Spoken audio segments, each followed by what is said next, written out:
bring individuals together to exchange ideas, and that's part of the nature of this. You know, one of the things that happens also often is that neuroethics needs to be far more dialectic in its approach, and the only way you do that is through multiple lenses and multiple voices.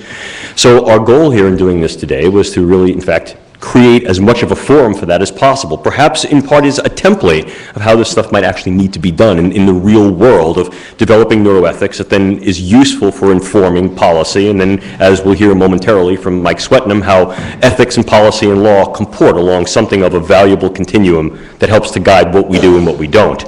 So what I'd like to do is I'd like to have our breakout groups that were led by Dorothy, Lori, Rachel, and myself. Each and all have selected a spokesperson for their individual breakout groups to report. And what I'd like to do is I'd like to start with Dorothy's group. So whoever was Dorothy's spokesperson, either Dorothy can come up and introduce them, or that spokesperson could come right on up. Come on up. There you go. Please introduce yourself as well.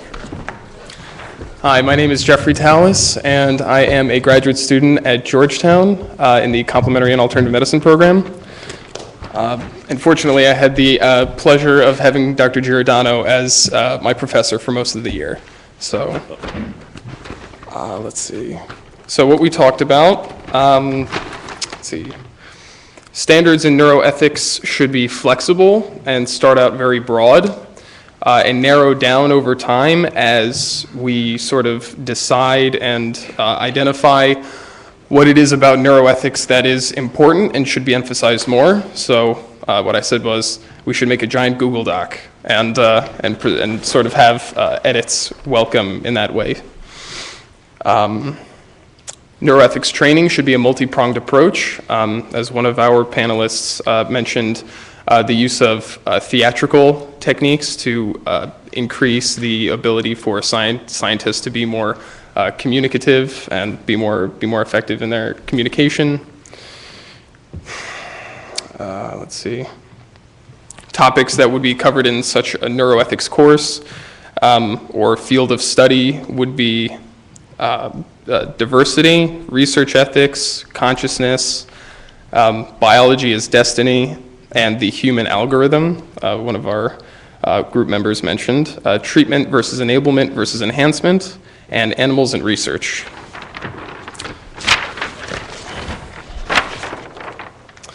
So I think we came to the general consensus that neuroethics should be considered its own field.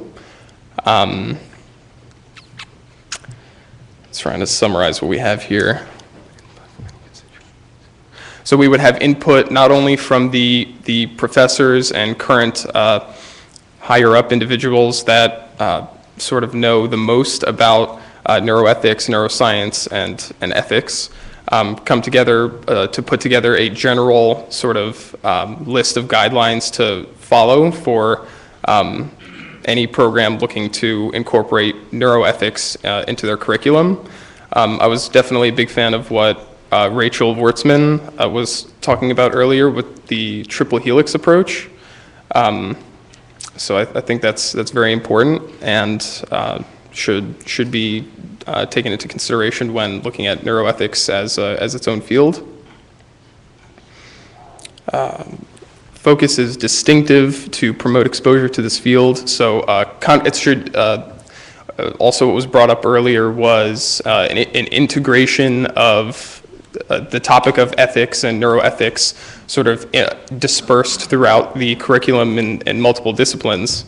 So that should be in middle schools and in high schools and upwards should be addressed in more of a conversational way as opposed to sort of directly stating these are your learning objectives and this is what you have to know. Because through conversation facilitates new ideas and new understandings that are unique to each individual and sort of eliminates the morality aspect. So it leaves the question of morality up to the individual that's in the class.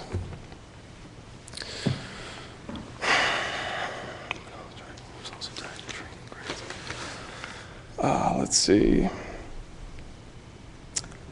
And another concern was how we are to mediate conflicts of interest.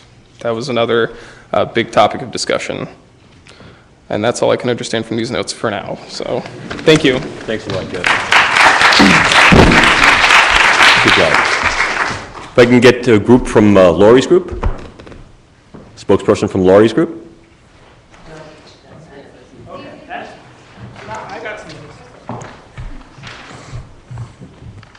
Going for a twofer today, huh? Okay. Andy Warhol was wrong. You get more than 15 minutes in the sun. Introduce yourself to the audience, please, once again. If you managed to avoid me last time, you lucky person, my name is Anthony Schiavo.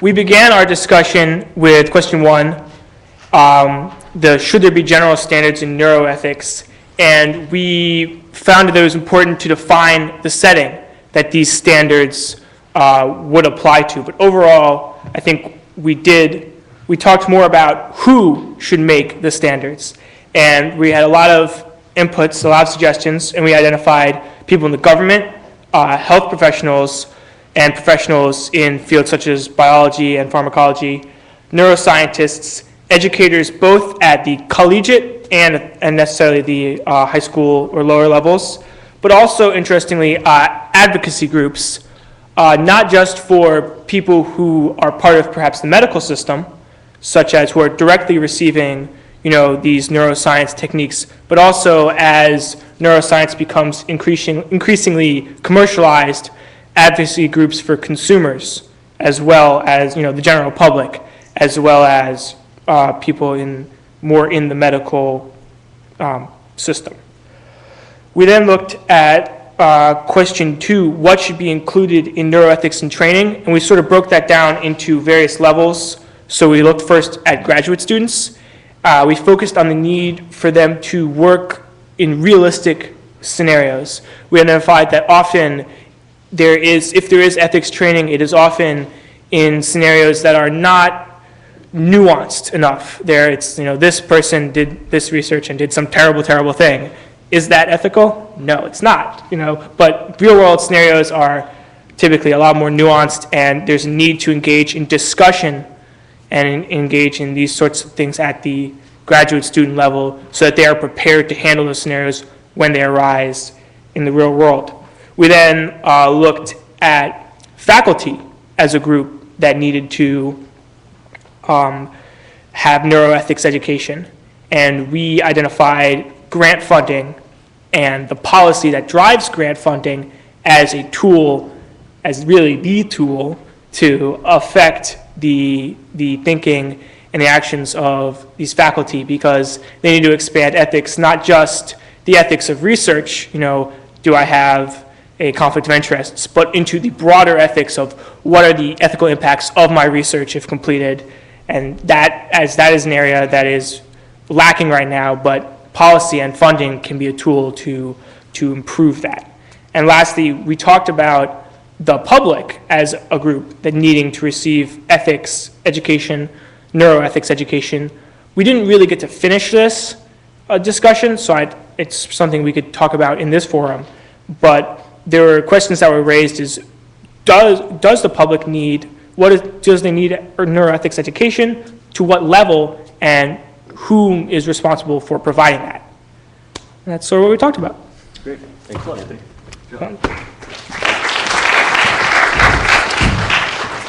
If we can get a representative or liaison from Rachel Wertzman's group to come on up and present some of their work and breakout, that'd be great. Excuse me.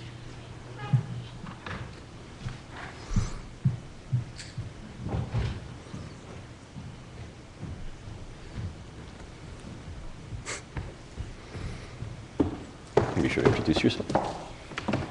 Hello, I'm Faith McDonald. I am a research assistant at Potomac Institute, and I work with Mike Swetnam.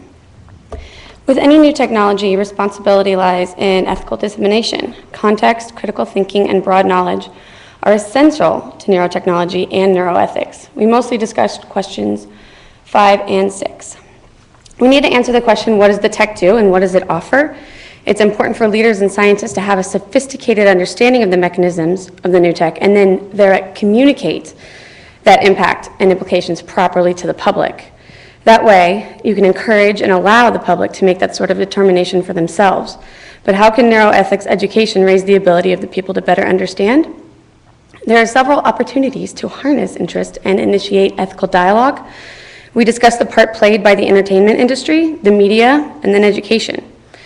Media engages the masses and oftentimes impacts the public's attitude on neuroscience. For example, the show House. But how do we expect the entertainment industry to be bioethically driven? Oftentimes, they engage activists and experts to give proper context. It's up to those experts to inform entertainment groups and the media to the best of their ability. It's their responsibility. From an educational standpoint, if you could integrate neuroethics with course content to deal with critical reasoning, emphasizing on the thought process and analytical processes, and basically teach ethics. The challenge lies in getting it to those masses. Do we introduce it into primary education? Should we make it a requirement in the basic college curriculum? Ethics could possibly be required coursework in order to provide a baseline for any and all future critical thinking. The final point of our discussion was on a global scale. The ethical frameworks that we should encourage and firmly encourage, and how do we blend them to create a more global and common understanding of neuroethics? That's what we talked about, and I typed it all up. Thank you.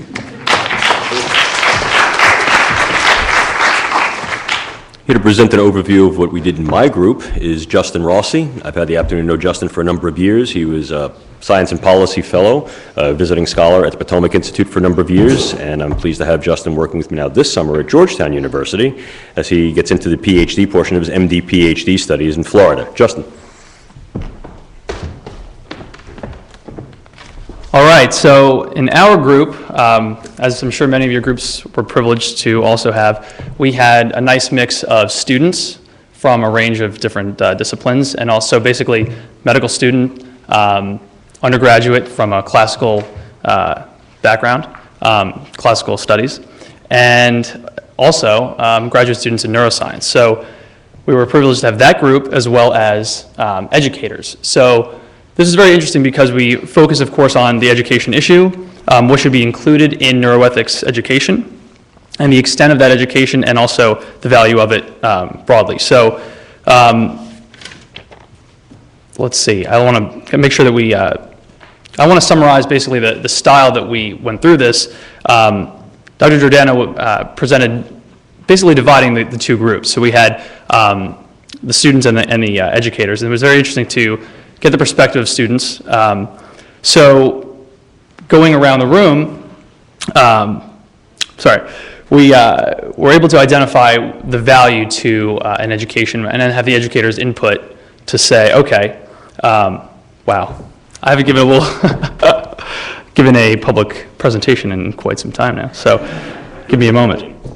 Yeah, in Italian, maybe better. So the bottom line here was that we agreed that education in neuroethics is viable for multiple disciplines, not merely in medical education, not merely in graduate education, but across that spectrum, from the high school all the way up to graduate and medical education.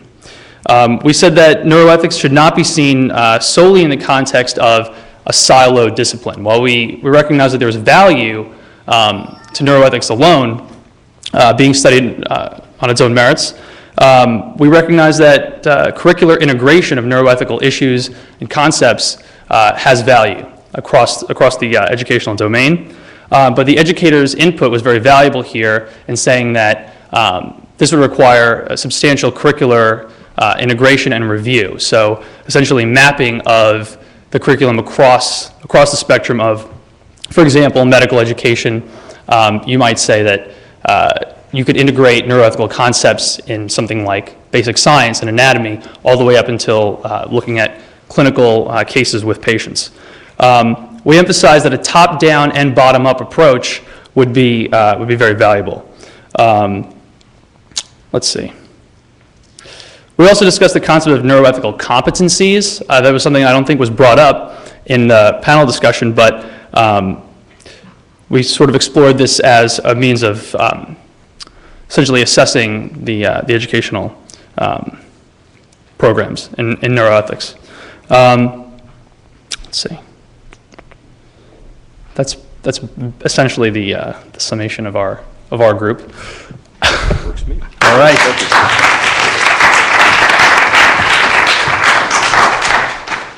following in John Moreno's footsteps, I'd like to do something a little different. What I'd like to do is I'd like to open it up for a bit of a forum for a few minutes. I think that we presented a lot to you throughout the course of the day. In some cases, I believe it was like drinking out of a fire hose. In other cases, I think you were getting more of a trickle and you wanted more of a flood. Sometimes time would essentially proscribe us from doing that. What I'd like to do is I'd like to open the floor to generalized questions, certainly not just to me, but to everyone here who's in the room, to engage a bit of the more discursive approach to what these issues mean and how we may tackle them. I know a number of you had come up with me and also talked with Heather and said, I've got some questions. When might be a good time to leverage them? This might be a good time because we're poised precipitously. We dealt with neuroscience and neuroethical issues this morning, and I think in many ways, one of the conclusions we came to is we need to de-silo these things. These things need to be put into play. But the way they're put into play is in the overall translation of science, ethics, policy, and law, and that will in fact be our next speaker's address, Mr. Mike Swetnam, who's CEO of the Potomac Institute for Policy Studies. But before we move to that transition, putting these things into practice where the rubber hits the road, if you will, and what these mean socially and how we need to approach them, I think it's important to entertain any questions that you may have of any of the speakers who are still with us here today, who haven't had to leave, and perhaps to just generalize a little bit of discourse amongst yourselves as to where this might be going. With that, I open the floor and the mic to any of you who may have questions. Please. Don't stampede all at once. Or just stand up and shout it out. We're recording, so actually please do use that. There you go.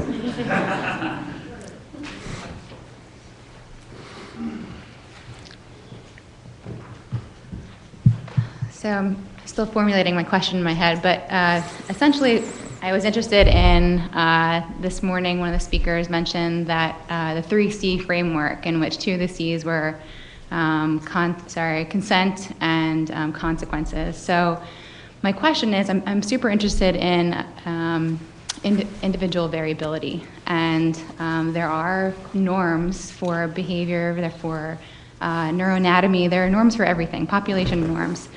If you apply a neuroscience technique to influence a population, let's say a violent group that you're trying to oppose, some of those people may be innocent bystanders in that I'm thinking of like a community. Maybe the example that's coming to my head is dropping pamphlets of propaganda into that community. You may dissuade some people from joining the insurgent group, but you may also push some people over the edge. And I wonder what the ethical consequences are of creating negative outcomes for these innocent bystanders almost that wouldn't have happened should we not have implemented this technique. If I could, I'd like to call Bill Casebeer up to our mic over here. Basically, the question, I think, refers to a lot of what was the focus and substance of your talk this morning. So if you could address that, that would be wonderful. Well, that's a great question, and issues of individual variability, I think, are at the forefront of lots of neuroscience work, and certainly any models or simulations that we build that might help us forecast how influence-oriented activities might work with either an individual, a group, or a population have to take into account that variability. Otherwise, there might be unintended consequences.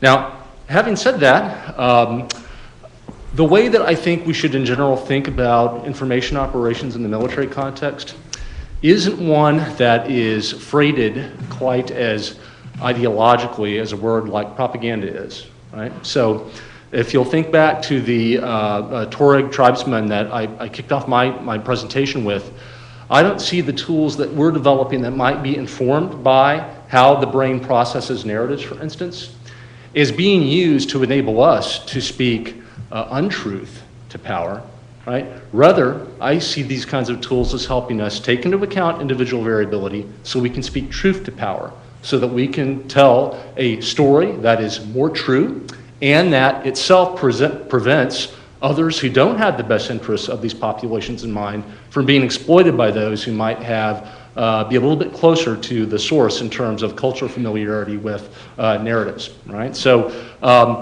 this really is a case, I think, of us using these technologies, if they are used wisely, to take into account individual variability so that we can, like Wildavsky said, speak truth to the power to exploit that others might possess so we can prevent it.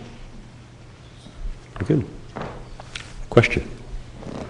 I don't see Dr. Leshner in the audience here, so I might not get in trouble for mentioning his rival Nature, but in the last couple of weeks, there was an article that came out, it was, I think, in the blog section about Fiona Fox and her initiative to try to carefully, I guess, with her institute in the UK, and thoughtfully disseminate science information for journalists, for a wider journal audience. And I wanted to get, I guess, the panelists' perspective on this as a mechanism, if this were to come here, what you guys might think. Is this something that has the potential to do more harm? This is sort of, there's been a recurring theme all day long with science communication and how to effectively inform the public of science, of neuroscience research, and not have it get out of hand.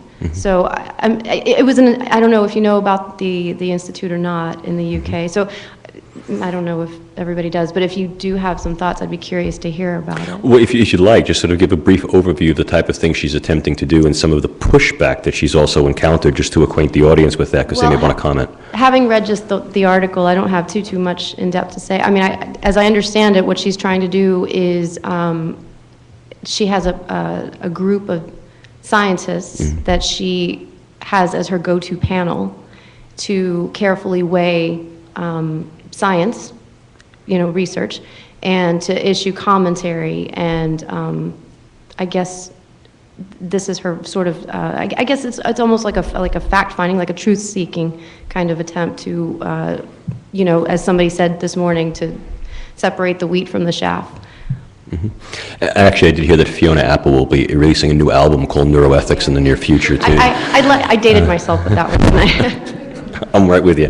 I'll open that question up to the audience. Anyone who'd like to respond, certainly feel free to come to the mic in terms of your view and your opinion. I think one of the things that speaks to very loudly is that this may be a first step, although an incipient step, towards the need to try to put back some level of metered or militated filtration between the engine of science and its dissemination very broadly into the public through things like the internet, open access publishing, etc. When these things existed within the relatively tight silos of rigorous academic research, there were particular methodological issues that needed to be addressed, and very many of these were such that within those silos, one could be assumed to be relatively guilty of not looking at the null hypothesis appropriately before one then made certain conclusions. These days, things are much more open, and even though all those necessary processes may be in place, the dissemination aspect may be very, very high. Speaks to soft neuroscience, any soft science.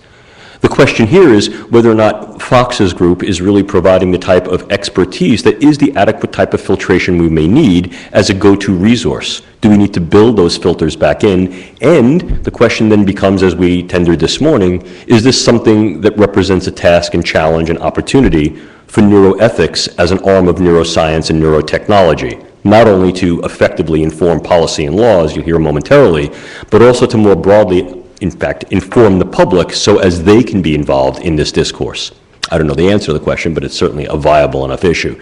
Any other questions or issues about that? Great. Another question. Great. Maybe this will be a nice pivot to our next speaker, but I wanted to think about how a lot of the discussion so far has been about us as practitioners, right? As we sit here and we try to decide what avenues to pursue or what not to pursue, how do we do so in an ethical fashion?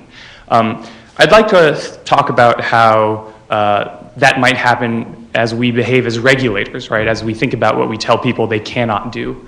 And in particular, we think about this typically as researchers, what we can't do to our subjects, right? What would constitute unethical action in terms of what we do to our subjects. But also, to put a finer point on it, To what extent are we allowed to tell people what they can't do to themselves? And this is inspired a lot by some of the things we heard about garage experimentation with transcranial magnetic things. To what extent are we obligated to keep that kind of thing out of the hands of the general public if they so choose to freely embrace it? Yeah, I think it's a great question. It's certainly one, I think, that segues very nicely into Mr. Swetnam's talk with regard to how neuroscience informs neuroethics and vice versa, and how neuroethics is very, very important to informing neuropolicy and then policies that also regulate things like funding, direction, and law. The particular issue that you raised, to just briefly address the question in a very narrow sense, is that indeed, one of the things we're finding is that the challenge of neuroethics may be to define or redefine or revise certain ethical concepts and principles. This has been some of the work of John Shook, who's now at University of Buffalo and also at George Mason University.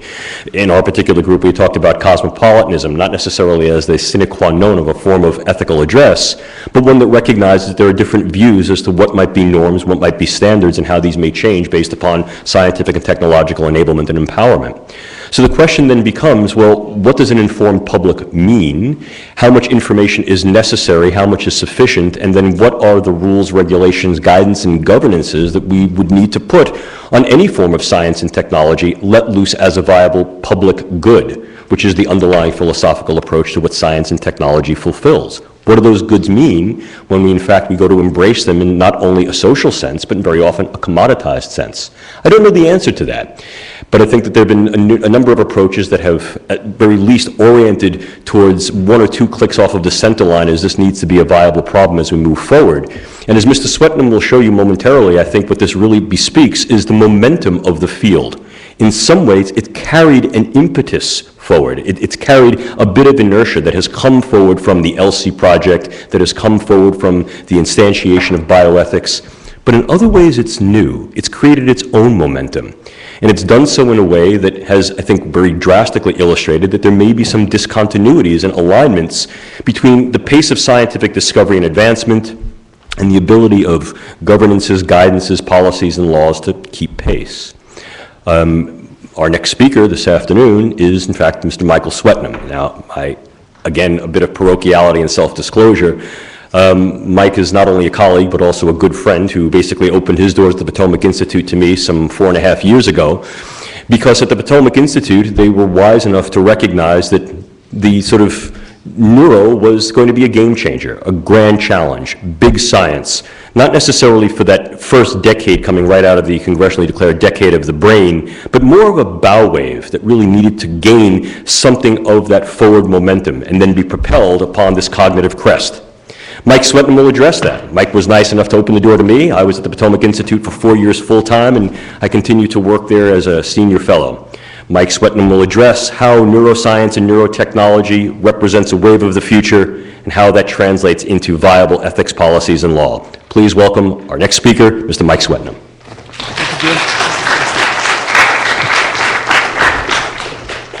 I think at this point I'm supposed to wave my hands at Heather and act like I don't know what I'm doing, which is absolutely the truth.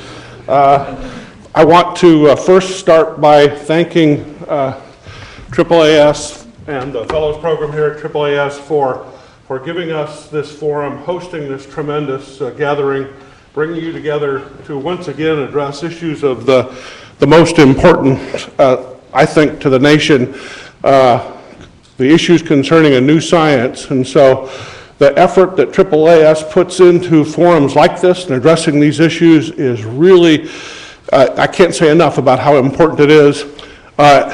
Most of you know Heather Dean, Dr. Heather Dean in the back of the room. Please join me today, if you haven't already, in thanking her for all the effort in putting this together. Heather, thank you.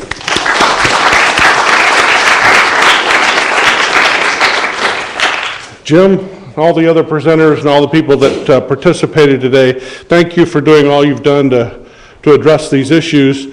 I think you all should be commended for trying to do one of the most courageous things I've ever heard of, and that's come to Washington, D.C.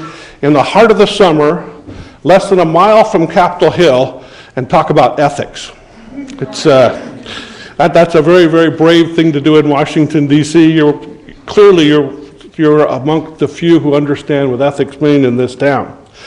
I'm going to talk today a little bit about going from ethics to policy, doctrine, and law in Washington, D.C., and that is a translation function that scientists and engineers need to partake in here in D.C. to help our policymakers understand what we do, but even more importantly, in the years going forward, to help them understand what they need to do in helping us run our country and run our society. But first, a little commercial. I'm from the Potomac Institute for Policy Studies. I get to come to forums like this because I help sponsor it. Otherwise, I probably wouldn't, everybody in Washington, D.C. who wants to hear me talk about ethics, that's for sure. But the Potomac Institute is a kind of a unique thing in Washington, D.C. We're a not-for-profit public policy organization that talks about science. Even more importantly, we talk about how science should inform policy. We should talk about policies that are driven by science, and we should talk about policies that help drive science in the direction we want to go. And that's been what the Potomac Institute is about, or supposed to be about, for quite a while. Now I'll keep pushing buttons until something happens.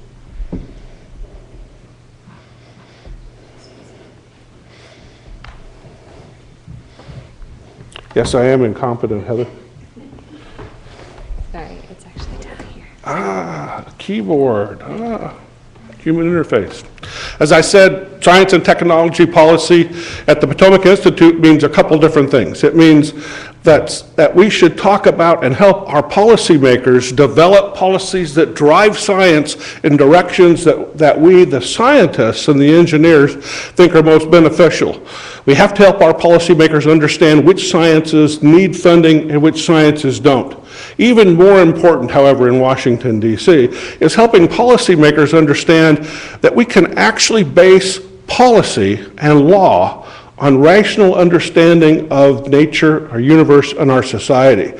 So rather than just decide this is a societal norm or this person's morals versus that person's morality, maybe once in a while at least we can drive policy based upon what science tells us is good for society and what the best thing that our policymakers could do to handle what science and technology is doing to our society.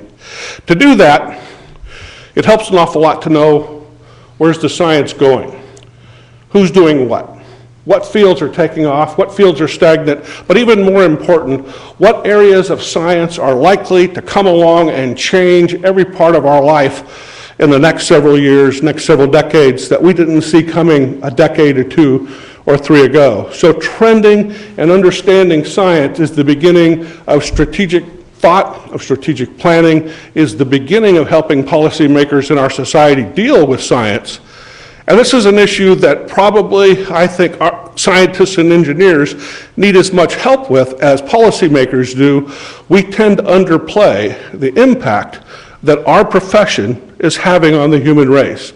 But in fact, over the last several centuries, science and technology have been the single most important driver in the evolution and change of human affairs. Think back to the printing press. The printing press didn't just make it easier to get books across Europe. It spread education and thought, created revolution and a renaissance in Europe that led to revolutions, changes in governments, and in fact even world wars. That single technical leap had one of the most profound impacts on world society of almost anything that preceded it. A couple centuries later, we started to bring to our society mass manufacturing, a steam engine, the ability to produce things not one at a time, but in multiple quantities, the Industrial Revolution around the turn of the century, 1900s. Look what that did to the society of the world. Farm communities were decimated as people moved to cities, and it changed our society, our way of life, our standard of living immensely. And following the Industrial Revolution, in fact, what do we have? Everything from a depression to another world war. It's clear that major seminal scientific achievements and advancements have a profound effect on our society, world society, not just United States society, and even more important, they're happening more often. the time of the printing press, there was something like that going on about every 100 years. Following the Industrial Revolution, it was about every 30 or 40 years. We went from the Industrial Revolution to air flight, to TV, to fast communications. Nowadays, we have a profound, world-shattering, economy-changing, societal disruptive technology every couple of years. Today, we're undergoing a revolution in communications and digital technology. At the same time, we're dealing with a revolution in biological technology, which is extending our lifetimes by 20, 30, maybe 40% in another couple decades. At the same time, we're developing nanotechnology, which will once again revolutionize the way we build things. At the same time, we're developing neurotechnology, which will change everything. Is there any doubt that all of these societal changes are going to cause the need for our governments to have to deal with these things more than they had to in the past? Clearly, high technology advancement, science and technology can vastly improve, have vastly improved the way we live around the world. They also bring a few negative things with them. Now, technology can be used not just to do good things, but technology can be used to wage war. I know you've talked today about neuroweapons, and it shouldn't be underappreciated, the potential for technology not just to do great things, but for technology to be used for the bad.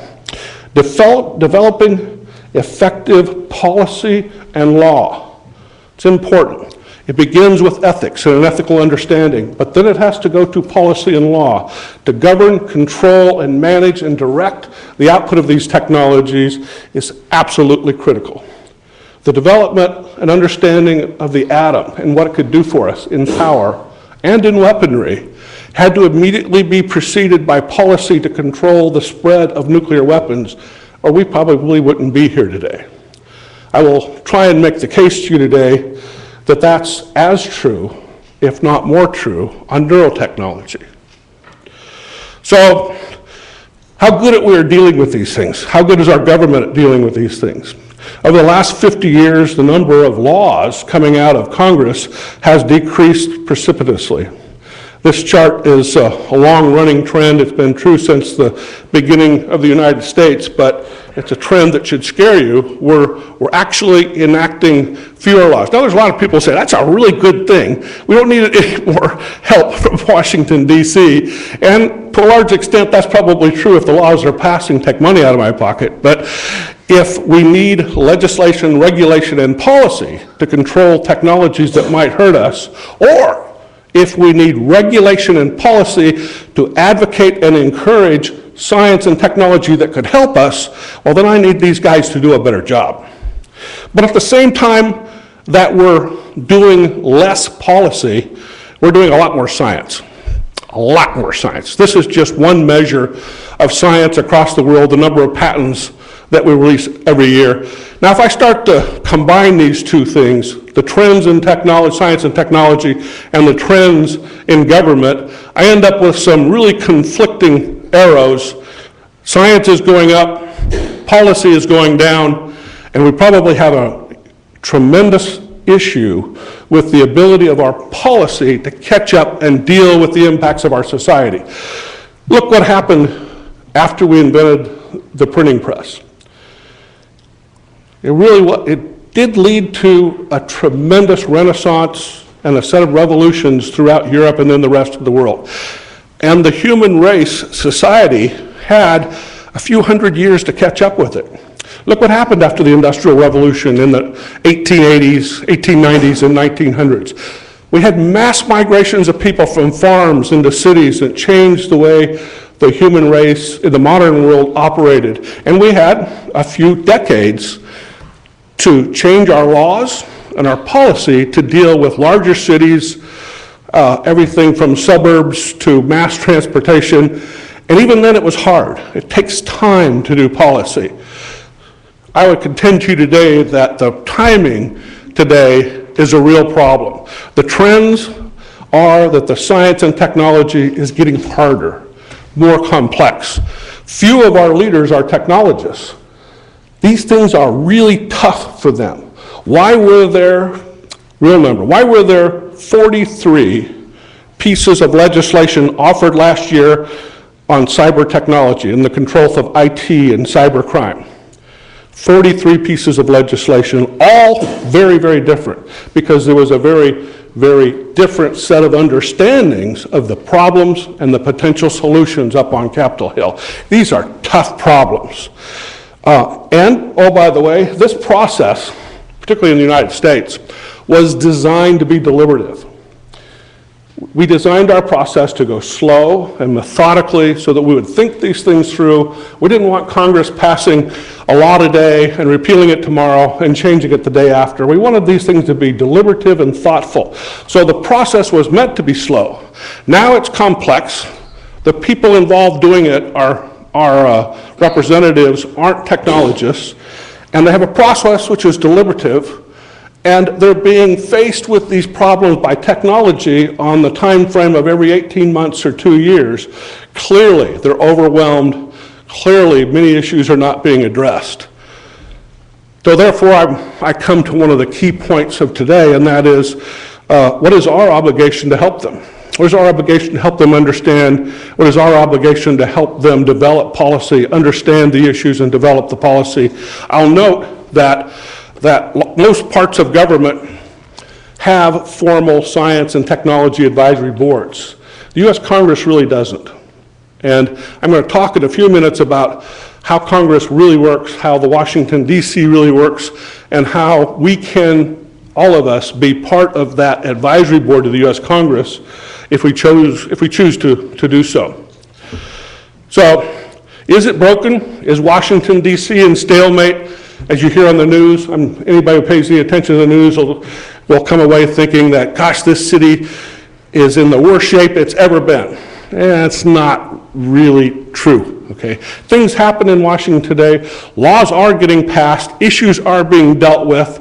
And it's really instructive, your researchers, your scientists, if you look closely at Washington, D.C., Capitol Hill, and do an analysis of when it works and when it doesn't work, and why it's working when it works, and why it doesn't work at other times, you come away with a very, very key understanding. When there's time to communicate, when there's time for friends of the court, I like to call them, people like us, to interface with members, to interface with staff, to help them understand it, when there's times to give them briefings, when there's time to walk them through the issues, and even more importantly, when there's times to do their homework for them, to write suggestive legislation and options for them, believe it or not, things actually do happen. It is communication. It is slow and it is hard, but it actually does work around Washington, D.C. And every time you find that things aren't working, like last year when we tried to pass legislation on cybersecurity, and you have 43 different bills, it's because everybody has a different understanding of the facts or no understanding of the facts. And every time you find it works, true story, the Patriot Act, that there was a lot in the news about, and NSA and PRISM, that was passed 3 times by pretty large votes. And even though there's a lot of people standing up today saying, well, I didn't know that's what it said, that was a well-orchestrated communications job up on Capitol Hill by 2 different presidencies that led to Republicans and Democrats voting for it widely 3 times. That's a very controversial bill. It's a very controversial policy. It is, in fact, probably the most comprehensive cybersecurity bill up on Capitol Hill. Why did it pass overwhelmingly, even though it's very controversial, a lot of privacy concerns, and the other 43 that we've tried to pass in the last couple of years not pass? The difference was a lot of people spent a lot of time up on Capitol Hill in 2005, 6, 7, and 8, talking to many members about here's the real facts, here's what they really look like. And a lot of people bought into it and voted for it. And so even though today it's a big issue out there, don't fool yourself. Most members of Congress support it. They voted for it 3 times. That's the point. It's communication. It's not even whether this guy's right or that guy's wrong or this guy's liberal and that guy's conservative. It's that they have a chance to hear the facts in an untarnished, without all of the hyperbole of TV, a chance to ask the questions, and as I said a minute ago, they have an opportunity for the real experts on science and technology, you have a chance for the real experts to do the homework, put together some policy options, write the paperwork, the draft legislation, and take it to them.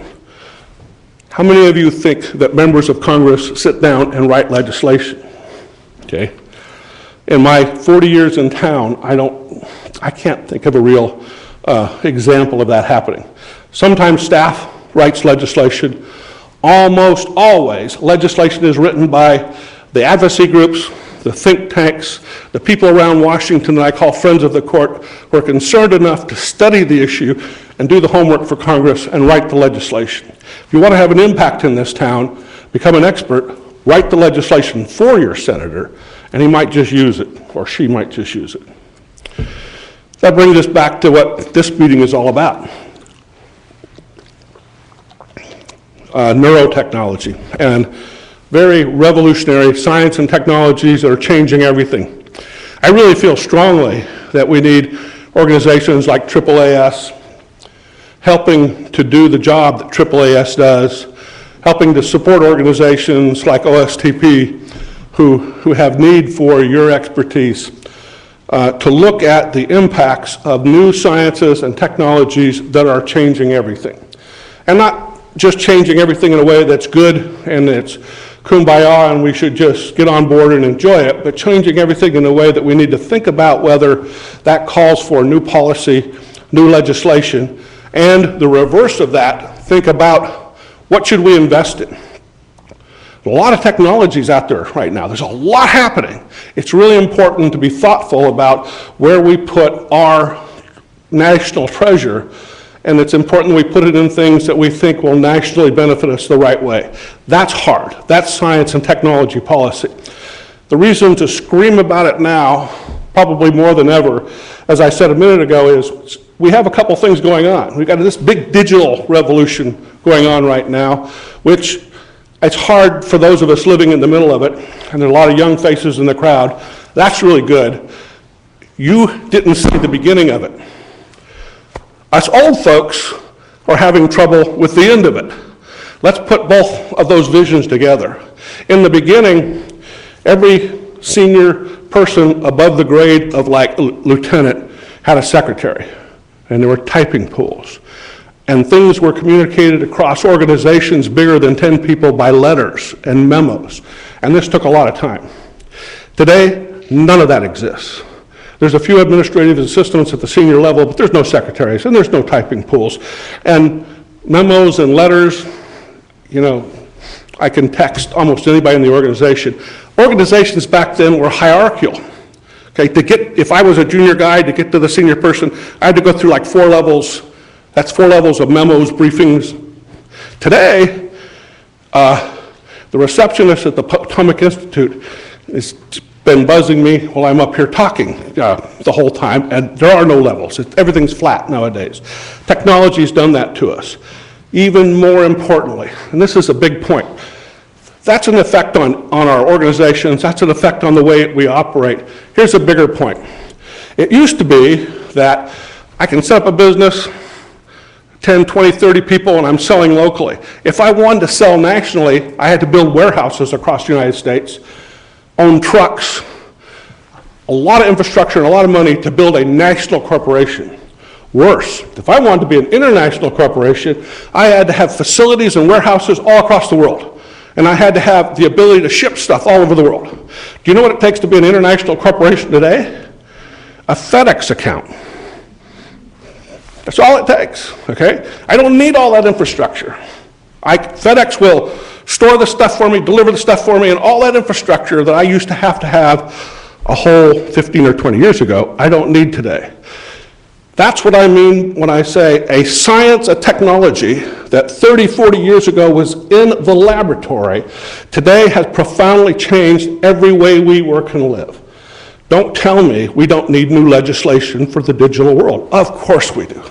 All of our laws, much of our processes have to change. Now complicate that with the fact that was the digital technology, complicate that with the fact that we're doing the same thing in bio and medical. and you're living a whole lot longer. Believe me, this living a whole lot longer thing is really bad for our current society. I mean, I'm sorry to break it to all of us old guys, but we're supposed to die in our late 60s and 70s. When we live to be 80 and 90, we kind of screw up the Social Security system, we screw up the retirement system. It's really hard. 20 years ago, every major corporation had a retirement benefit. Okay, the young people probably don't know what I'm talking about. This was an annuity. When you retired, the company kept sending you a check, the same company. Today, you're lucky if you've got a 401k or a 403b. Companies don't have retirement benefits. Why? Because they can't afford to pay somebody until they're 95 years old. This is the profound effect of our bio revolution. What the heck is nano going to do to us? Or forms of nano, like 3D printers. When I can throw a whole bunch of stuff in my 3D printer and say, I need a new cell phone, and it kicks out a new cell phone. These are profound things that have implications on law and the way we live that our representatives half a mile from here are going to have to deal with it. Okay? They don't have even the perception or understanding of it that I'm trying to communicate here today, much less a deep enough understanding to know how they need to evolve the law to deal with it. And now, you all come along in this room here and really muck it up. You say, on top of that bio, nano, digital stuff, I'm going to change the way you think. I'm going to change the way you plug into your computers. I'm going to change your abilities. I'm probably going to change what it means to be a human being because of all this neurotechnology. And you say, you know, there's some ethical concerns here. And, it's in the modern parlance of texting, it's the WTF. There's some ethical issues here. This is so profound, it's unbelievable. We needed to have started to think about the implications of neuro 20 years ago. We need to help the people on Capitol Hill understand what it means, start preparing for the ethics. Yes, you're doing that. Out of those ethics, we need to develop some doctrine which we can hang some law on. Doctrine is stuff like everybody has the right to privacy, or everybody has the right to not undergo illegal search and seizure. These are Bill of Rights kind of things. You can call that doctrine. It's time we started to develop doctrine for the neuro world. So, as you start to lay out all these issues, I want to make the point to you today that what you're doing is critically important. What you're doing is just the first step. Let's start doing the second and third step. Let's move on to doctrine. So, probably about that point and ask me, so what's doctrine? What is doctrine? In Washington, D.C., it's actually a loaded term, and it can be political from time to time. But doctrine, in the context that I'm talking about today, is relatively simple kinds of things. Doctrinal options for NELSI look like this. I can just do nothing. Laissez-faire. Let the market forces rule. This actually is what we normally do with science and technology. We say, well, this IT cyber thing came along. Let's let it develop. When I have problems with it like cybercrime, then I'll develop laws. That's a reactionary kind of approach. It's classical here in Washington, D.C., and it's practiced all the time. You can do something else. You can be precautionary. You can say, this stuff is really bad, so I'm not going to let you do it until you can prove to me you're going to do it right. There's something in Europe and the EU called the precautionary principle going around, which is saying for all science, scientists are scary people. I'm not going to let scientists do anything until they can prove to me that it's okay. Well, that's probably a little extreme, but an example of precautionary science is nuclear science. When we saw Alamogordo go boom, and then a couple cities in Japan get blown away, the threat of nuclear technology caused the world to develop prophylactic, precautionary doctrine with nuclear. It said we're going to restrict access to the knowledge, but really restrict access to the materials because we just can't afford people to go playing with it all the time. We're doing a little bit with that with bio, but probably not as much as we should. We also have just a moral, ethical approach that says, I just don't believe you should be able to make a human being. And we're doing some of that in the stem cell kind of area. I'm not saying that any one of these is the answer for neuroethical issues. What I am saying that pieces of the neuroethical problem can be dealt with by one of these or more of these types of options, doctrinal options. We might want to say for enhancement, well, let's see what goes wrong. We might want to say for nuclear or neuro weapons, before you start weaponizing anything, I want you to show me what the implications are going to be precautionary. Point being, let's start building a doctoral framework to address the issues that you've been pointing out and writing about. It's time to do that. And oh, by the way, remember, this is just one side of the S&T policy coin. This is the let's develop laws and policy based upon the science. Let's also have laws and policy to advocate and fund science that we think is more important. So maybe you want to put your money into the good side of neuro and not fund the bad side, if you can figure out what that is. So it's really important, I think, to think about that at some length, because this is what it means to start informing Capitol Hill. This is what it means to start doing their homework for them. There's a whole bunch of people up on Capitol Hill whose job it is to pay for things. I mean, they're the appropriators, and they walk around saying, how much money am I going to give NSF, and how much money am I going to give NIH? And sometimes it's as simple as, how much money am I going to give NIH? We ought to really help them understand that it's important to say, here's how much money I'm going to give NSF and NIH, and here's what the priorities are. And oh, by the way, when you give NSF and NIH money, you might want to take 1% or 0.5% or 0.1% and put it into looking at the neuroethical social policy issues attendant to the technology that you're developing. Those things don't happen today almost at all. When they do happen, they don't happen naturally. Okay? You'll be pleased to know that some of the biggest advocates for science and technology policy funding are not the technologists in and around Capitol Hill. They've been the legislators who have been up there for 20, 30, 40 years and have turned around and realized they just don't understand the technical complexity and they need our help.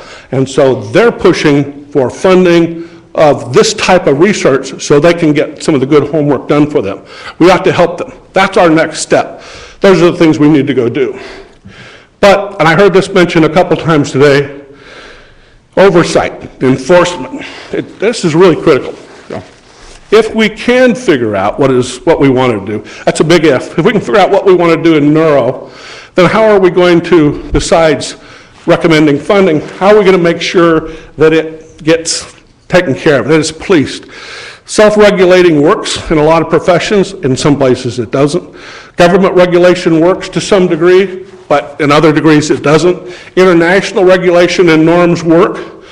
About the only thing in the regulation and enforcement arena that's talked about from time to time that really doesn't work is industry. I've yet to come up with a good example where industry has been an enforcer of our morality, ethics, or policy domain. We probably need to regulate industry more than we need to look to industry for the answer in this realm. But let us not forget that when we do decide what are the right directions we want to go in, if we don't put teeth in that policy, it won't be anything more than just advice.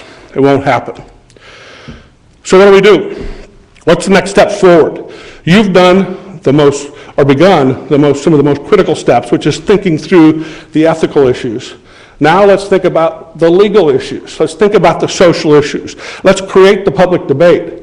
Let's write the op-ed pieces. Let's cause the articles and books to be written that bring this to the attention of the public and cause the public to talk about it. Let's write the Friends of the Courts briefing for our legislators that say, look out for this thing coming along, and here's what you could do about it. Let's write for them policy option statements that say, here's legislation you might consider putting in the next authorization for the science bill.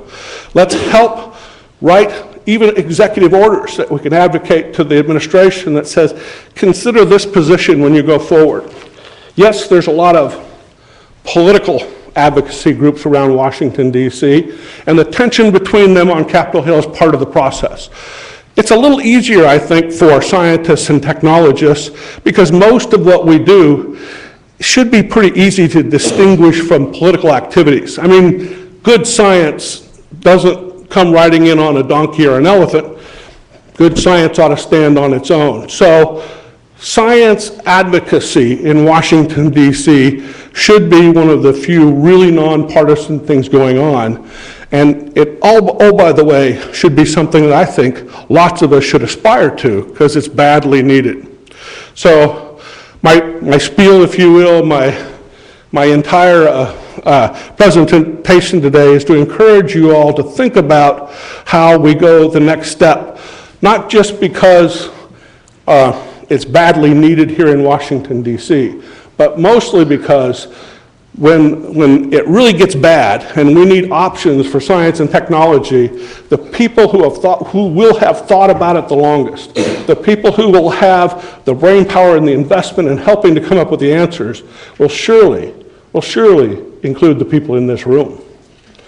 Thank you very much for listening to me today. I hope it was entertaining to some degree. Like all Washington people, I brought about 5 minutes worth of material and stretched it for about 35 minutes, which is a waste of a lot of your time. But if you'd like to ask questions or make comments, I'm here for at least a few more minutes before I turn it over to somebody more authoritative than myself.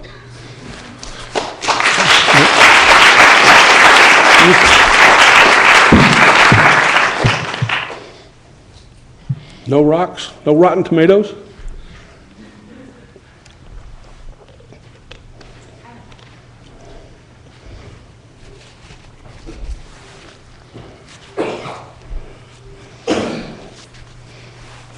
So thanks for a great presentation, by the way. It was really informative. I am ashamed to say that I'm pretty ignorant as far as this side of policy goes.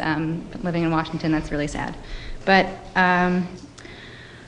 I appreciated your call to extend communication and allow the policymakers time to talk, to communicate, to get the ideas across. But I'm wondering if you could comment on whether we can or whether we will, or whether we should slow down technological progress to allow maybe have a checks and balance of sorts in the application for NSF or NIH funding, where researchers would put in their own policy implications in their grants, so that if it did come to fruition, if their results came through, staffers on the policymakers' sides could pull that information readily and garner it for quick administration to the policymakers. What do you think about that? That's very idealist. Excellent question. It's a terribly loaded question, though, however, because the issue of trying to slow down science and technology is really sensitive. If you tell researchers, I'm going to slow down what you're doing for whatever reason, I'm going to slow it down. You need to slow down your research. That's almost, somebody will tell you that's a very unethical thing to do. And then there's another group of people who will tell you, you couldn't slow down science and technology if you wanted to, which I don't believe is true. I think we could if we wanted to. Whether it's the right thing to do is probably, I think, at the root a little bit of your question. I can't tell you whether I think there's any rightness or wrong to it. What I will tell you is this, that society has momentum, right? Clearly. Turning the ship takes some time. And however, when the ship starts going in a direction that you don't like, it's hard to change it even if you want to. So if the ship is going in a direction of, like we're going now, all the science is good because it produces money and let's do all the science we can, all the money we can. If we get to the point where an awful lot of the population says, wait a minute, you just keep complicating my life. I don't want iPhone 5 tomorrow, or iPhone 7 tomorrow, or iPhone 10 tomorrow. I don't want a new iPhone for the next 3 years.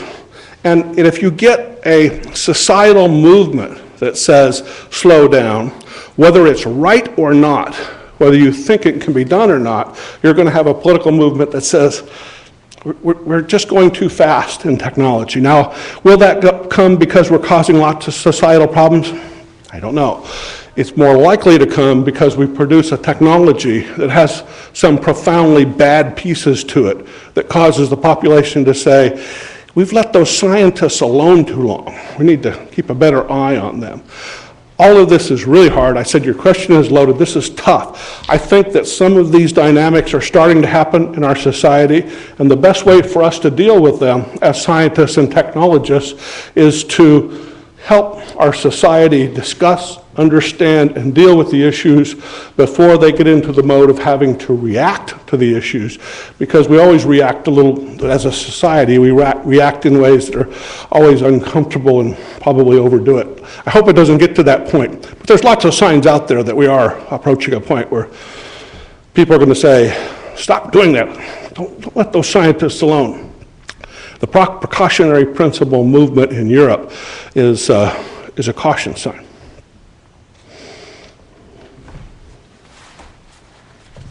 Thanks for your presentation. I guess I was wondering, when certain areas of science are working and discovering things at such a breakneck pace, how do you avoid getting bad laws out of their books, either that are too standards-based and are just really vague and you don't know how they're going to be implemented, but at the same time not wait to put forth good law and policy on those issues? How do we avoid it? It's a balance. It's a balancing act. You know, what sort of rule do you use? And there's some science writers, science fiction writers who write science as well, most notably David Brin, who's written quite a bit about the potential for much more harm than we've seen, and how do you prevent that? And his story, lots of stories go like this. In fact, you'll hear politicians say this without connecting it with science and technology as much as I'm going to try and do here. And that is that a lot of policymakers up to the president will tell you that the thing they worry most about is a weapon of mass destruction in the hands of a despot or in the hands of a crazy person. So if an Al-Qaeda gets their hands on a nuclear weapon, it's probably going to end up going boom somewhere. So if you add in what we're talking about here today, that very powerful technology is being created daily, yearly, then the potential for us to create something that a crazy person gets his hands on has gone up. If you look at the statistics, not just of the United States, but around the world, but in the United States, 1 in a million in the United States are certifiably nuts, some type of mental disorder. Some portion of that, I'm amongst that 1 in a million. Some portion of that 1 in a million are criminally, violently insane. As the world population goes up, there's more nuts walking around. So as long as we can identify those people and deal with them and help them before they get their hands on something bad, we're good. The problem is the bad isn't just nuclear weapons. Nuclear weapons were actually a pretty easy case. Uranium is not easy to find. It's really hard to purify, even if you know how. So developing doctrine to control nuclear weapons wasn't too bad. Not so easy with bio. It takes some knowledge, but the materials are out there. What's going to happen with nano? What does neuro look like? So as the more and more dangerous stuff gets out there, and there's more and more percentage of the world that's likely to do something bad with it, it's the combination of those two things we have to worry about. Can we prevent that forever? David Brin, who I started this answer with, writes and tells us, I don't know if you can choose whether to believe him or not, that the reason that the Fermi paradox is real, that we can't find other civilizations like us out there, is that he claimed, it's his assertion, that all sufficiently advanced civilizations like ours will eventually create technology that will kill them, and so that all intelligent species are terminal. I hope not. Dave Friedman, an attorney. A lot of what we've been discussing today is the role of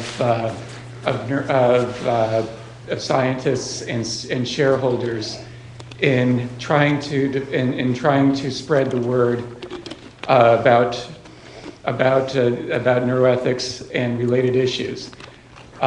Your presentation, you discussed a lot about best ways of effectively interacting with leadership and doing their homework, as you mentioned it.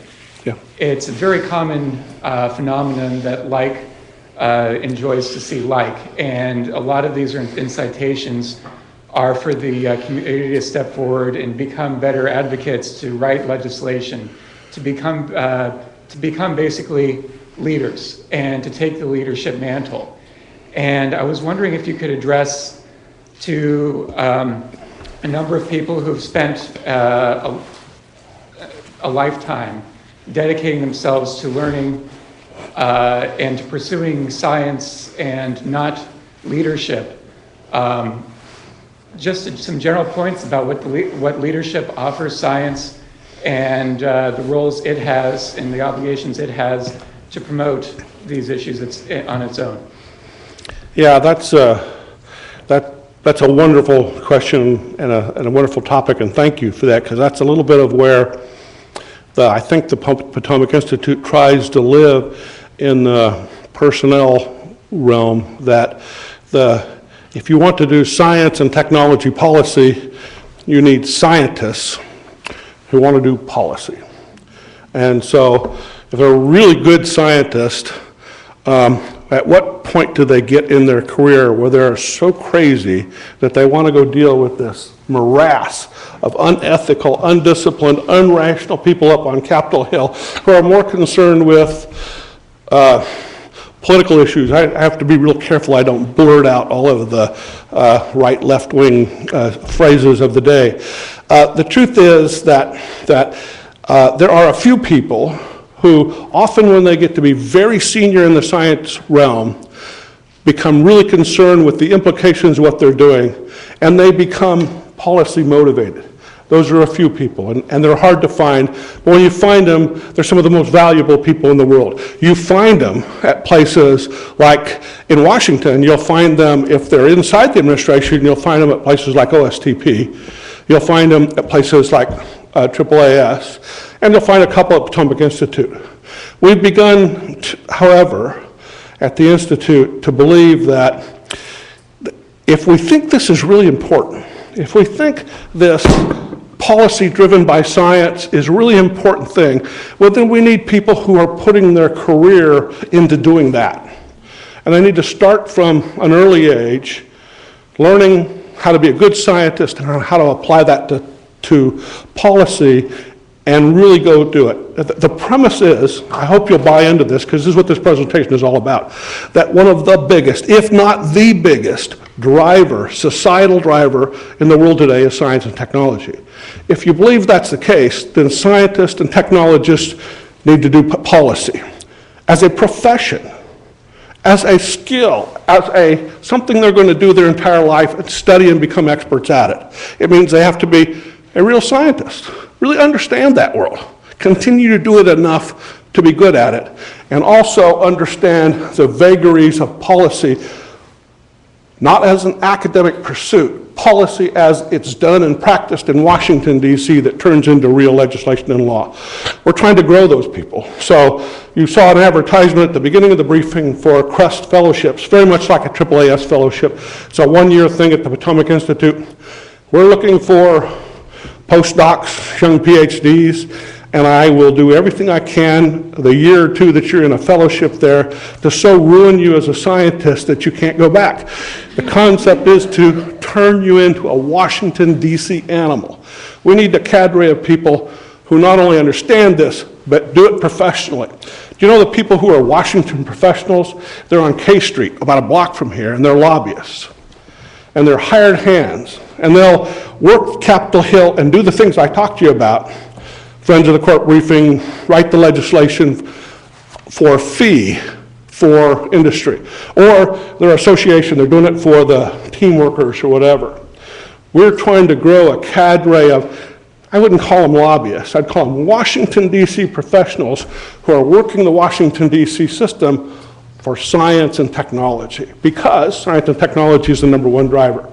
I think it's going to take a generation for us to produce such a screwed up cast of characters. But without them, I think this town and maybe our country is not going to have as bright a future as it has had.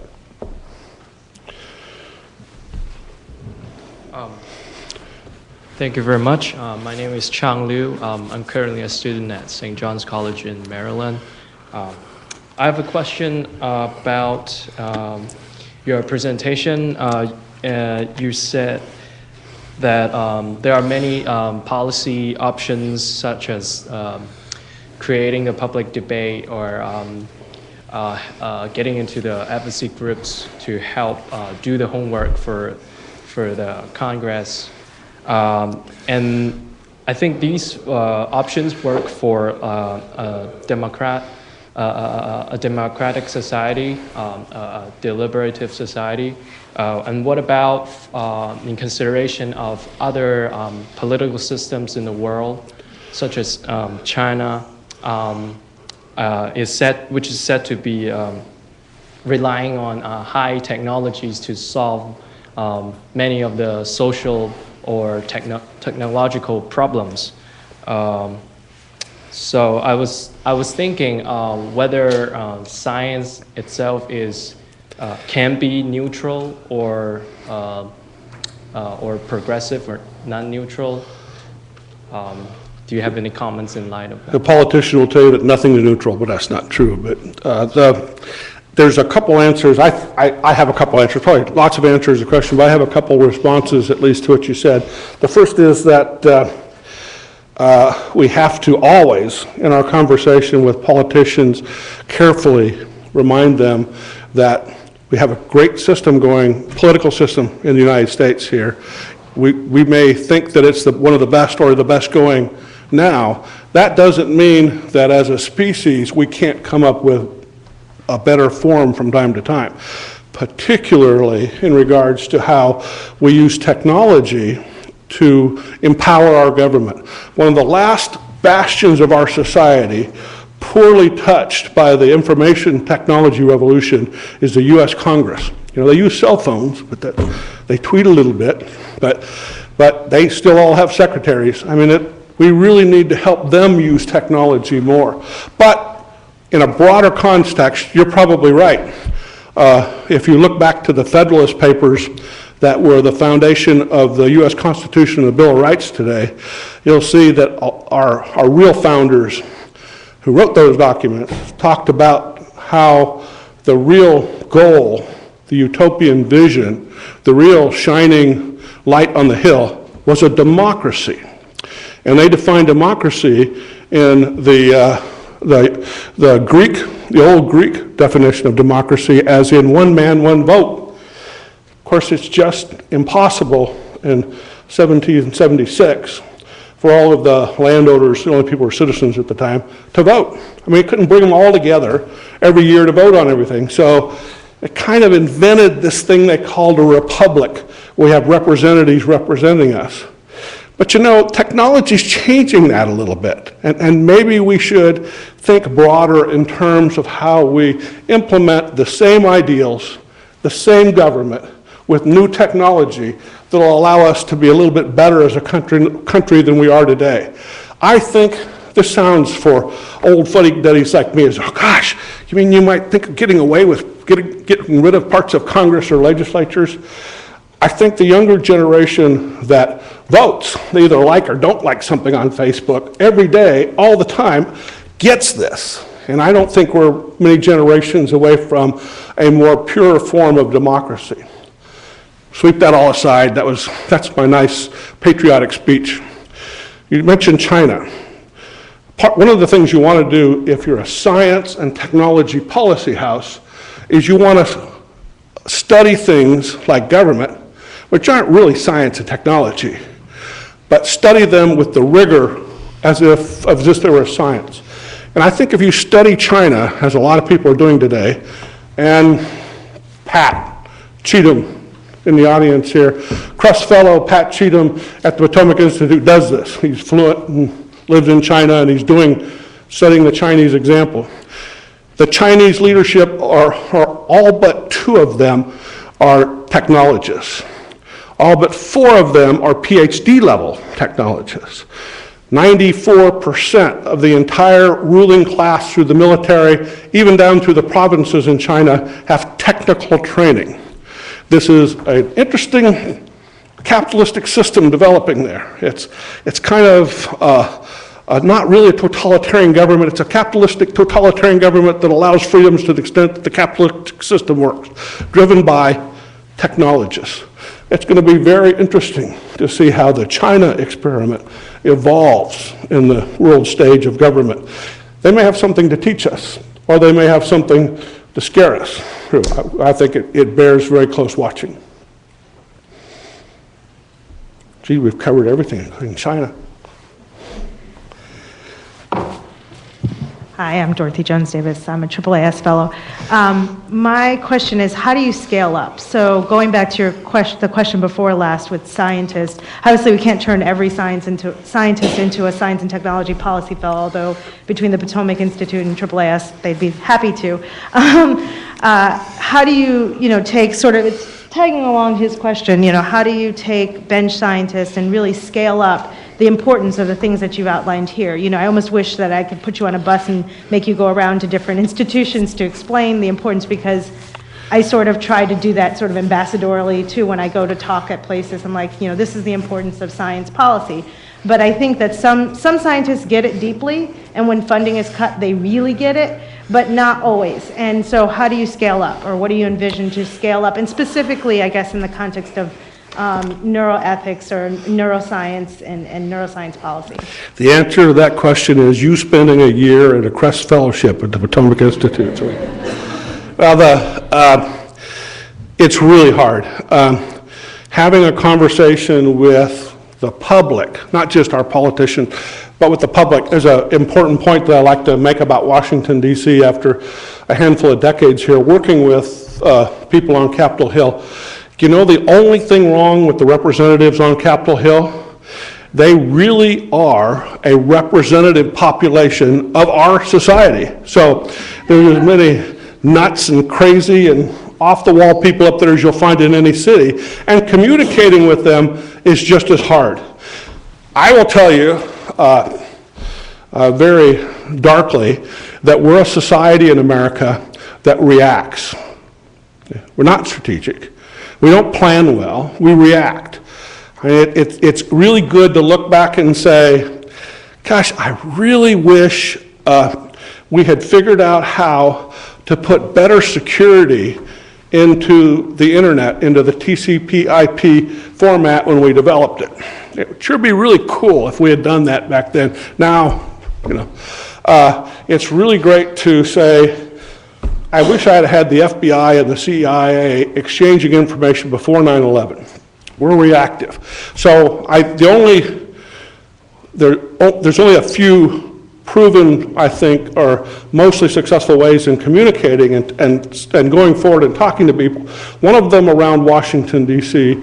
is to try and put the issue that you're trying to communicate to them in context of the last thing that they're reacting to.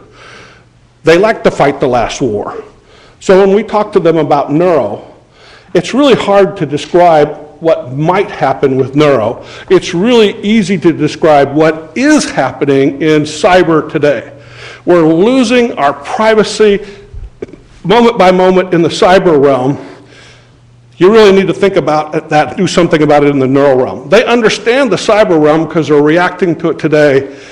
It's almost too hard to convince many of them what the neuro future will look like, even though we should try. I'm running out of time, and I think I probably beat you to death. Thank you very much for the opportunity and for the attention.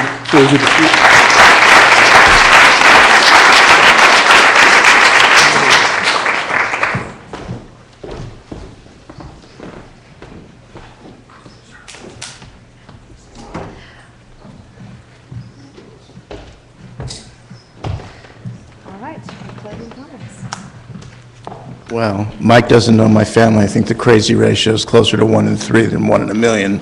But good afternoon. My name is Philip Rubin. I'm the Principal Assistant Director for Science in the Office of Science and Technology Policy. That's OSTP, and the Executive Office of the President. As you can see, my throat is totally shot, so I'm going to be struggling to talk.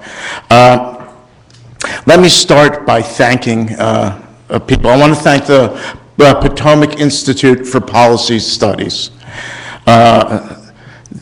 They made this event possible. I would like to thank the Pellegrino Center for Clinical Bioethics at the Georgetown University Medical Center. The AAAS, let me give a particular shout out to the AAAS S&T Policy Fellows program, which is so amazing. And I also want to thank for his visionary leadership, Alan Leshner. He has, in his many roles over the years, he's really helped neuroscience in ways that you can't imagine, including support for this and other activities which are much higher profile than they've been. I want to thank the speakers, the panelists, the session leaders, and the audience, including those who may be listening to this in the future or in the present remotely. And a special thanks to the pioneering influences and special efforts of James Giordano, William K. Spear, Rachel Wurzman, Jonathan Moreno, Kathy Olson, Carlos Pena, Michael Stebbins, Martha Farah, Tom Khalil, and Story Landis. And most of all, to the incredible Heather Dean and her team, who have been absolutely amazing. And I encourage you, if you're interested, to join the neuropolicy activities if you're not familiar with them going forward. I hate to disagree with one of my heroes, the science fiction writer William Gibson, who was mentioned earlier. As you heard, he said, quote, "The future is already here. It's just not very evenly distributed," end quote. The future is not here. We live in primitive times, but things are changing very rapidly, as you heard Mike indicate. And so we have to plan now, as also was indicated, and think about what that future can be and what we're going to do about it. And we also have to keep in mind in the activities that we do that we have to do this in the context of understanding that there's much that we do not know and cannot do and cannot even imagine. So that's an interesting context to work in. We're all part of shaping the future, and that's very exciting. Emerging tools and technologies provide opportunities similar to the early days of the telescope and microscope. We can see things in ways that we've never been able to do it before. But I do worry about hubris. Consider the telescope. We know much more about our universe, yet we struggle to account for much of what there is in the form of dark matter and energy. Microscopes let us know the structure of things down to the atomic and smaller level, but much remains a mystery. Some consider the equivalent to dark matter in neuroscience to be white matter, glial cells, and myelinated axons. We have made incredible progress, but we're just at the beginning of understanding the neuroscience of behavior, cognition, and emotion. We must balance valuable reductionist approaches with the need to understand context and complexity. We cannot study the brain without considering the mind and the environment. Community and culture are also part of neuroscience. As I've said, with all my negativity, which I consider positivity, by the way. I think there are more nuanced ways to approach these things. We are at extremely exciting times for neuroscience, and there's enormous opportunity that we need to take advantage of. Let me give you a brief perspective on some of the things that have been going on in this administration at the White House on neuroscience. And I've done work for the government in the past, in Clinton and Bush and the Obama administration. Things work a little bit differently because of American Competes Act, because of the president's point of view, his engagement with science, the nature of others that we work with. The approach is more entrepreneurial, and there are more partnerships that are formed outside of the federal government than there ever have been in the past. So, very quickly, most of you have heard about the BRAIN Initiative. There was a lot of media coverage for that. That's actually only a small part of what goes on. As Dr. Francis Collins, the head of the NIH,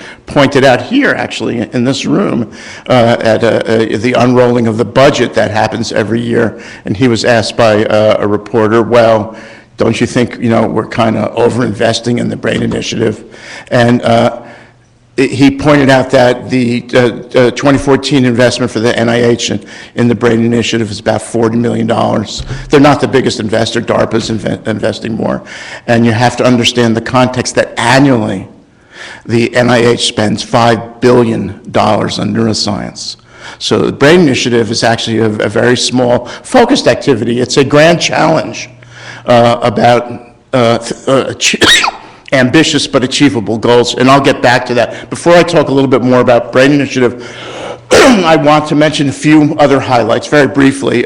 Since I was asked to come down and lead the White House Neuroscience Initiative, I've come to understand that it's a broad set of activities that the administration's been involved with. These include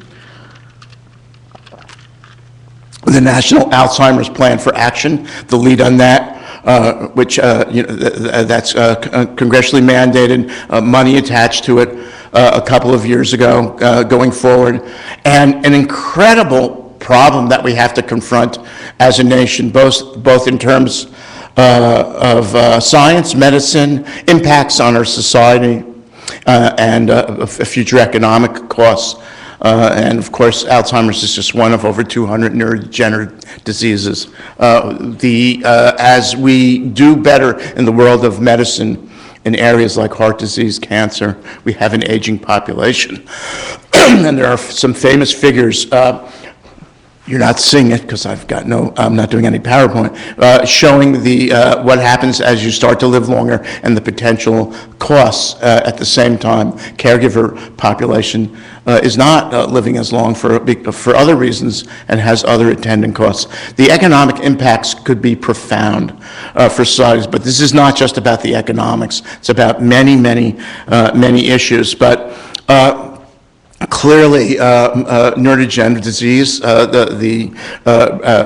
brain disease and brain injury in the form of TBI, PTSD, concussion, and other areas are serious problems along those lines.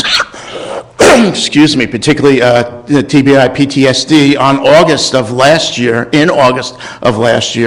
I think it was August 13th, there was an executive order from the White House on advancing access to mental care for mental health related to service members, veterans, and their families. And attached to that was a very big research component that's presently being developed. It's in internal agency vetting, and it's broader than any such plan before, and we should be hearing more about that soon, I hope. And again, that's on basic research related to concussion, PTSD, TBI. I was asked, excuse me, I'm going to fall over. I hope not, but this terrible throat thing. to also put together an interagency working group. So now we get into acronyms. There's something called the NSTC, National Science and Technology Council, under my boss, John Holdren, President's Science Advisor, cabinet-level committee across the agencies of governments. And I chair with Francis Collins, the head of NIH, and now Cora Merritt, the acting director of the National Science Foundation, NSF, something called the Committee on Science. That's one of 5 big committees. There's technology, national security, homeland, and Committee on STEM education, COSTEM. Under that, there are many, many committees, working groups. One of these groups is called the Interagency Working Group on Neuroscience. Over 20 agencies of government are involved. It's a short-term activity. We like time-delimited, task-oriented activities. It's wrapping up an internal report, and hopefully in September or October, we'll have a public view. And Monday, I'll be in Philadelphia with Congressman Chaka Fattah, and I'll probably be talking about a portion of that. There's also been bipartisan support, including the Congressional Neuroscience Caucus from the chair, Congresswoman McMaster Rogers, the Republican side, and ranking member, Congressman Blumenauer, who's on the schedule that you've seen to be a speaker coming up on the Democratic side for neuroscience in the government, which is great, very exciting. This interagency working group is focusing in a broad set of areas, ranging from brain injury and disease to environmental impacts on neural development, including development through the lifespan, impacts on education, also computational modeling, potential shared computer resources, and finally, ways that partners in the federal government can communicate better with the public, which is a real concern. There have also been activities elsewhere, like the AAAS on science communication related to that. These things tie into other initiatives coming out of my division recently, were things like the public access policy that is now across all the agencies of government, and we recently had a couple of Champions of Change events in which we recognize members of the public who've done things, and there actually were 3. There's one I'm missing today, including a friend of my daughter's, but this is much more important. Well, they're both important, but I wanted to really be here. I just delighted, which I'll get to, about today's event. But I keynoted one, but there were 3 over the last couple of weeks. One on Champions of Change of Open Science, people promoting open science. A second one, that's the one that I was keynote on, and something I've been pushing very hard on, what we call citizen science, how to get people engaged, again, across the lifespan in many different ways as citizens, and to take ownership. Everything ranging from a woman who started to study in West Oakland the ports and trucking traffic in the area, and was concerned about impacts on pollution and on the life of her community, and started to do scientific monitoring, to things like OSIRIS-REx, a space mission, and getting citizens involved in observation there. And then today's one on civic hacking. And we've also had things on crowdsourcing and other areas. So a lot is going on, and part of the reason I bring those things up is that the neuroscience initiative at the larger scale is broadly connected to this. As to the BRAIN initiative, that's a more focused activity. I said it was a grand challenge. There are a bunch of partners for that activity, including the DARPA, which is at the moment taking the largest financial lead in the federal government, the NIH, NSF, and then private sector partners, including philanthropies, Allen Institute for Brain Science, part of Paul Allen's activities, Howard Hughes Medical Institute, Kavli Institute for Neuroscience, and Salk Institute are among the partners, and we hope to grow that activity, this activity. Also, people are looking at it in different ways. One way is NIH is using their own advisory committee, an NIH working group under their bigger advisory committee to get community broad input over a period of months to help shape the direction. NSF, the National Science Foundation, uses their individual directorate advisory groups and the National Science Board appointed by the President. Also, from day one, there has been a neuroethics in this activity. This is not, what are the neuroethical implications? From day one in the planning and in many of the things we do, actually, my previous role was a role related to human subjects research and ethics there. We've been thinking about this. It takes a while to put things in place. And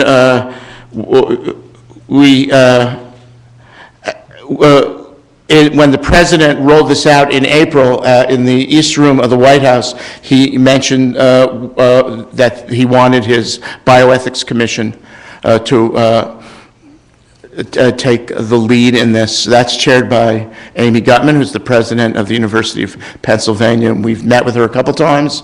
There's a charge, there's a meeting coming up eventually to go in the federal record, and that independent group will be doing that. But we think about neuroethics and bioethics and ethics in general, much more broadly than that. So as you can see in my brief time here, there's a lot going on. There's also a reception going on soon. So I don't want to keep you from that. But again, I wanted to emphasize the critical importance of meetings like this. We care a lot about emerging technologies of a variety of different sorts. And over the years, in many of the programs, human genome, the nanotechnology, and others, there have been ELSI, ethical, legal, societal implications or impacts, considerations, and approaches. Because of what I said at the beginning, because of what Mike said, because of what Jim said, and Rachel, and all the other speakers, and Jonathan Moreno, who's a dear friend, and we've worked over the years, there are enormous and fascinating challenges that we have to contend with in the future. And when I say we, this is about you, not us. I mean, Mike was talking to you about the policy world. I guess I'm one of those people who's kind of like a little bit of a model, because mostly I was a scientist. I continue to be an active scientist and do my own very wonky, very narrow science having to do with speech, language, synthesis, and acquisition by kids and how that interacts with cognitive behavior. And I've gotten involved with policy over the years, and I enjoy it. Not saying that everyone has to get involved with policy, but if you want to do that, this is a world in which career opportunities vary over time, and there are lots of different ways, and I see the faces, without singling people out, of people in this room who have gotten involved with policy over the years. And I think the main way to do it is just to be interested in it, to educate yourself, and to understand that part of what you do in policy is not about you, but in terms, it's about educating the public. If we have a literate, knowledgeable public, we'll be able to make more progress. The numbers are stark and challenging, though, in terms of both our elected officials and in terms of the interests of the public. But, you know, things will excite people if they're exciting. And I have to tell you, periodically you see things come up and down. I remember when neural network models were there, video games, internet things came out. Neuroscience is one of those areas right now that is grabbing people's imaginations. But again, I caution you to, I would at least personally to encourage you to think about neuroscience broadly. It's about real people living in real worlds, each of them unique, and each of them a part of a very complex set of activities, a complex system, and our approaches to that have to be as rich as the real life we lead. Thank you. Have a great reception.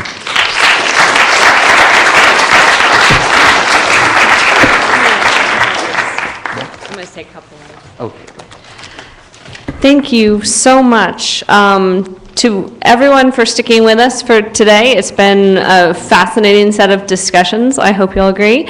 Thank you so much to our speakers.